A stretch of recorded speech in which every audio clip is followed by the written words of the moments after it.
జనీయం ప్రసన్నాంజనేయం ప్రభాతవ్యకాయం ప్రకీర్తిప్రదాయం భజే బాలకృష్ణం భజే బాలగాత్రం భజేహం పవిత్రం. అది రామాయణ మహాయుద్ధం భీకరంగా సాగుతున్న తరుణం. శ్రీరామచంద్రుని సారథ్యంలో వానర సైన్యంతో విజృంభిస్తూ లక్ష్మణస్వామి తనతో పోరాటం చేస్తున్న రావణుడి కుమారుడు ఇంద్రజిత్ తలని బాణంతో ఒక్క వేటుతో వేరు చేశాడు. ఇంద్రజిత్ మరణ వార్త విన్న రావణుడు ఆవేశంతో ఊగిపోయాడు. ప్రతీకారం కోసం పాతాళ లోకాధిపతి తన సోదరుడు అయినటువంటి మహిరావణుడి సహకారం కోరాడు.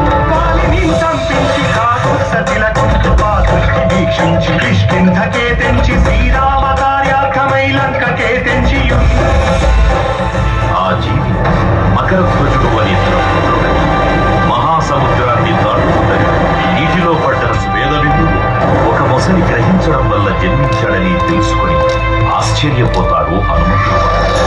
బ్రహ్మాండమైనట్టి ఆ శక్తిని వైచి ఆ లక్ష్మణం మూర్చనుందింపగానప్పుడే అంకురానందమయ్యుండన పేళనుంది భీషణ్ వేడుకంతోడు మంచి పట్టాభిషేకంబు చేయించి సీతామహాదేవిని తెచ్చి శ్రీరామునిచ్చి అంతన్నయోధ్యాపురించొచ్చి పట్టాభిషేకంబు సంరంభమయ్యున్న